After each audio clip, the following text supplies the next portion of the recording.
Royal Challengers Bangalore RCB কি play অফে যাবে? এই মুহূর্তে সবথেকে বড় যেটা সম্ভাবনা তৈরি হয়েছে চেন্নাই সুপার কিংসের পরাজয়ের পর আগেন্স্ট দ্য গুজরাট টাইটান্স, আরসিবির প্লে অফে যাওয়ার সম্ভাবনা কিন্তু অনেকটাই বেড়ে গেছে।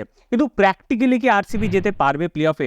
আসুন ক্যালকুলেটর নিয়ে বসে রীতিমতো নেট রানের থেকে পয়েন্টের বিচারে সব দিক দিয়ে দেখে নিই আরসিবি প্লে অফে যাওয়ার অ্যাকচুয়ালি সম্ভাবনা কতটা, এবং খাতায় কলমে যেটা এই মুহূর্তে 9% দেখাচ্ছে আরসিবির প্লে অফে যাওয়ার সম্ভাবনা, সেটা অ্যাকচুয়ালি জাস্টিফাই করে এই 9%কে, নাকি এর থেকে বেশি বা এর থেকে কম। প্রত্যেক বছরের মতো এই বছরেও কোনো ব্যতিক্রম নয়। রয়্যাল চ্যালেঞ্জার্স ব্যাঙ্গালোর মানেই টুর্নামেন্টের শেষের দিকে গিয়ে ক্যালকুলেটর নিয়ে টানাটানি, এবং এই অবস্থায় দাঁড়িয়ে রয়্যাল চ্যালেঞ্জার্স ব্যাঙ্গালোর সিজনের প্রথম ম্যাচগুলো লাগাতার একটা একটা করে হারতে থেকেছে, এবং প্রথম দিকে মাত্র একটা ম্যাচ জিতেছিল, কিন্তু তার পরের ধাপে লাগাতার 4টে ম্যাচ জিতে রয়্যাল চ্যালেঞ্জার্স ব্যাঙ্গালোর বেশ কিছুটা কিন্তু এই মুহূর্তে ভালো জায়গা তৈরি করতে পেরেছেন নিজেদের জন্য। যদিও তাদেরকে এই মুহূর্তে ওয়েট করতে হবে বাকি দলগুলোর কি পরিস্থিতি হচ্ছে সেটার দিকে তাকিয়ে।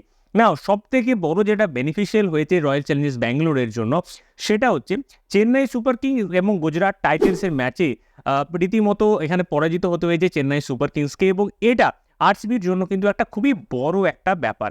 এবার এই ম্যাচে একদিকে যেমন চেন্নাই সুপার কিংস ম্যাচে 2টো পয়েন্ট লুজ করেছে, তার পাশাপাশি নেট রান রেটে কিন্তু একটা বড় রকমের সমস্যা তৈরি হয়েছে। যে সিএসকে নেট রান রেট ছিল +0.70, সেটা বর্তমানে +0.49 এসে দাঁড়িয়েছে, অর্থাৎ 0.20 যে পার্থক্য সেটা তৈরি হয়ে গেছে এখানে চেন্নাইয়ের নেট রান রেটের উপর। অন্যদিকে রয়্যাল চ্যালেঞ্জার্স ব্যাঙ্গালোরের যে নেট রান রেট সেটা 0.21, অর্থাৎ চেন্নাই সুপার কিংসের থেকে এখনও তারা বেশ কিছুটা পিছিয়ে।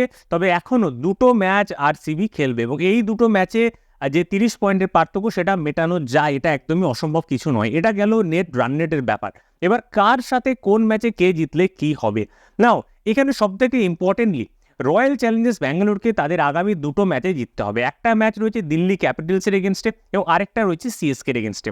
এখানে যদি সিএসকের এগেনস্টে ম্যাচটা জিতে যায় আরসিবি, তাহলে যে সিএসকে এখন 12 ম্যাচে 6টা জিতে আছে, সেই সিএসকে 12 ম্যাচে 7টাতে গিয়ে আটকে যাবে। যদি আমি ধরেই নিই সিএসকে আর রাজস্থান রয়্যালসকে পরাজিত করতে পারে, তাহলেও আরসিবির কাছে ওই ম্যাচটা জিতলে কিন্তু আরসিবি এবং সিএসকের পয়েন্ট সমান সমান হয়ে যাবে। দুজনের 7টা উইনে থাকবে, এবং সেই সময় কাজে আসবে নেট রান রেট, এবং নেট রান রেটের বিচারে এই মুহূর্তে আরসিবি 0.30তে পিছিয়ে রয়েছে চেন্নাই সুপার কিংসের থেকে, কিন্তু 2টো ম্যাচ পরে সেই জিনিসটা কিন্তু ইকুয়াল হয়ে যেতে পারে। অর্থাৎ আরসিবি এখানে নেট রান রেটের বিচারে চেন্নাইকে পরাজিত করতে পারে, করাটা অত্যন্ত জরুরি তাদের পরবর্তী রাউন্ডে যাওয়ার জন্য, এবং এই ম্যাচ দুটোকে তাদেরকে তো জিততেই হবে, দিল্লি এবং চেন্নাই। এবার নেক্সট আরেকটা যেটা দল রয়েছে সেটা হচ্ছে লখনৌ সুপার জায়ান্টস। লখনৌ এখনো পর্যন্ত চাইলে তারা 8টা ম্যাচ জিততে পারে, 12টায় 6টা তারা জিতে আছে। কিন্তু লখনৌর সামনে সবথেকে বড় যেটা সমস্যা, এলএসজির নেক্সট যে 2টো ম্যাচ রয়েছে, একটা ম্যাচ রয়েছে মুম্বাই ইন্ডিয়ান্সের সাথে, এবং আরেকটা ম্যাচ রয়েছে সানরাইজার্স হায়দ্রাবাদের সাথে। এবার লখনৌর পক্ষে এই 2টো ম্যাচে এই মুহূর্তে যেটা একটা ভীষণ কঠিন কাজ, তার কারণ তাহলে দলটা এই মুহূর্তে রীতিমতো সমস্যার মধ্যে রয়েছে, মালিকের সাথে ক্যাপ্টেনের সমস্যা, দলের মধ্যে একতা নেই। এবং এই দলটার যে নেক্সট 2টো ম্যাচ আছে, একটা আছে দিল্লির সাথে, এবং আরেকটা ম্যাচ এখানে কিন্তু রয়েছে মুম্বাইয়ের সাথে। এবার লখনৌর পক্ষে এই 2টো ম্যাচ জেতা রীতিমতো কঠিন, তার কারণ দলের মধ্যে যখন একতা থাকে না, তখন দল কিন্তু ম্যাচ জিততে পারে না। তো লখনৌর পক্ষে এই 2টো ম্যাচ জেতা রীতিমতো কঠিন একটা ব্যাপার। তো এই জায়গায় আরসিবির বেনিফিট এটাই যে লখনৌ খুব সম্ভবত এই 2টো ম্যাচ জিততে পারবে না। একটাতেও যদি হেরে যায় তাহলে আরসিবির সঙ্গে এরা পাঙ্গা নিতে পারবে না, কারণ লখনৌর যে নেট রান রেট আরসিবির থেকে অনেকটাই কম।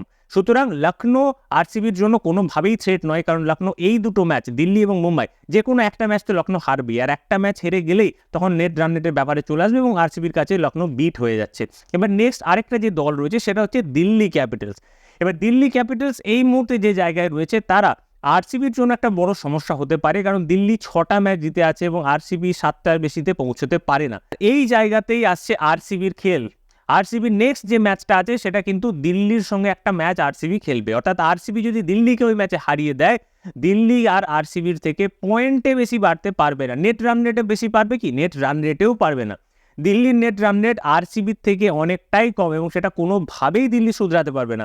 দিল্লি একমাত্র যদি আরসিবিকে বিট করতে পারে ম্যাচে, এবং তাদের যেটা নেক্সট ম্যাচ আছে সেই ম্যাচটা জিততে পারে, তাহলেই একমাত্র দিল্লির পক্ষে নেক্সট রাউন্ডে যাওয়া সম্ভব। এবার দিল্লির নেক্সট ম্যাচটা কাদের সঙ্গে আছে? একটা ম্যাচ আছে আরসিবির সাথে, আরেকটা ম্যাচ আছে এলএসজির সাথে। নাও এলএসজি এই মুহূর্তে একটা উইক সাইড হিসেবে আমি যদি ধরে নিই, দিল্লি যদি ওখানে এলএসজিকে বিটও করে দেয়, আরসিবির কাছে এসে যদি ম্যাচটা তারা হেরে যায়, তাহলে আরসিবির বিশাল বড় বেনিফিট। অর্থাৎ লাস্ট দুটো ম্যাচে আরসিবি যে দুটো দলকে হারাতে হবে, সেই দুটো দল স্ট্রেট আরসিবির সঙ্গে পাঙ্গা নিচ্ছে, আরসিবিকে আটকানোর চেষ্টা করছে প্লে অফে যাওয়ার জন্য। অর্থাৎ আরসিবি যদি চেন্নাইকে হারিয়ে দেয়, আরসিবি অনেকটাই বেনিফিট হবে। আরসিবি যদি দিল্লিকে হারিয়ে দেয়, তাহলে তো দিল্লি ওখানে হেরেই গেল, কারণ দিল্লির নেট রান রেট একদমই কম। সো ওভারঅল এই মুহূর্তে দাঁড়িয়ে আরসিবির যে 9% উইনিং দেওয়া হয়েছে, আমার মনে হয় এই উইনিং পার্সেন্টেজটা, প্লে অফে যাওয়ার পার্সেন্টেজটা অনেকটাই বেশি। তার কারণ হচ্ছে 9% উইনিংয়ের এখানে 9% প্লে অফে যাওয়ার চান্স থাকলেও আরসিবির অ্যাকচুয়ালি প্লে অফে যাওয়ার চান্সটা অনেক বেশি, কারণ এলএসজি দুটো ম্যাচ জিততে পারবে না, এর চান্সটা অনেক বেশি। আবার দিল্লি ক্যাপিটাল যে আরসিবির কাছে হেরে যাবে, এর চান্সটাও অনেক বেশি। এখন সবথেকে বড় প্রশ্ন যেটা নিয়ে এই মুহূর্তে প্রেডিক্ট করা মুশকিল হয়ে যাচ্ছে, সেটা হচ্ছে চেন্নাই সুপার কিংস তাদের নেক্সট দুটো ম্যাচ কীভাবে খেলবে। চেন্নাইয়ের একটা ম্যাচ আছে রাজস্থানের সাথে, যারা নাম্বার 2 এই মুহূর্তে, রাজস্থান হার্ড হিটিং একটা সাইড। সেই ম্যাচটা চেন্নাই কী করবে, এটা অত্যন্ত গুরুত্বপূর্ণ ম্যাচ। তার থেকেও গুরুত্বপূর্ণ হয়ে যাবে লাস্ট ম্যাচটা, যেখানে আরসিবি এবং সিএসকে দুটো দলই কিন্তু ফেস টু ফেস হবে, এবং এই ম্যাচটা হবে অত্যন্ত ভাইটাল।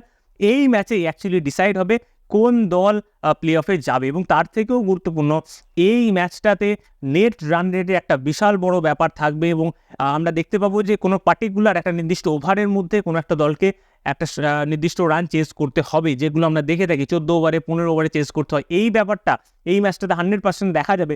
তার প্রধান কারণ এই দুটো দলের মধ্যে নেট রান রেটের ফারাকটা রয়েছে সামান্য। আরসিবি নেট রানের 0.21 এবং চেন্নাই নেট রানের 0.49 এর কাছাকাছি, অর্থাৎ প্রায় 30-এর কাছাকাছি এখানে পার্থক্য রয়েছে, যেটা আরসিবি চাইবে এখানে একদম কাট ডাউন করে দিতে, যেটা সম্ভব, দুটো ম্যাচে করা সম্ভব। সো ওভারঅল আরসিবির এখানে কাগজে কলমে 9% দেখালেও আরসিবির কিছু না হলেও এখানে 40 থেকে 50% চান্স রয়েছে প্লে অফে কোয়ালিফাই করার। এবং সবথেকে বড় ব্যাপার, প্লে অফে যাওয়ার জন্য সব কিছু আরসিবির নিজের হাতে রয়েছে। তারা যদি দুটো ম্যাচে জিততে পারে এবং সিএসকে ম্যাচে একটু মার্জিন বড় করতে পারে, তাহলেই চলে যাবে। দিল্লিকে নিয়ে আরসিবির কোনো টেনশন নেই, এলএসজিকে নিয়ে আরসিবির কোনো টেনশন নেই, কারণ এরা ইভেন্চুয়ালি যেতে পারবে না, নেট রান রেট এদের খুবই কম। ওভারঅল আরসিবির সমস্ত কিছু নিজের হাতে রয়েছে, দুটো ম্যাচ জিততে পারলে আরসিবি কিন্তু প্লে অফে চলে যাবে। আরসিবির প্লে অফে যাওয়ার এটা গেল কমপ্লিট ইকুয়েশন। এবার আপনার কি মনে হয়, আরসিবি কি প্লে অফে কোয়ালিফাই করতে পারবে? এবং এই সমস্ত দলগুলো না হয় চলুন নিজের কাজ নিজে করবে, এলএসজি নিজের মতো খেলবে, ডিসি নিজের মতো খেলবে, আলাদা আলাদা ব্যাপার, কিন্তু আরসিবি কি পারবে দিল্লি এবং চেন্নাইকে হারাতে? বিশেষ করে চেন্নাইকে লাস্ট ম্যাচে একটু বড় মার্জিনে কি আরসিবি হারাতে পারবে? আপনার কি মনে হয়? অবশ্যই সেটা কমেন্ট করে জানাবেন।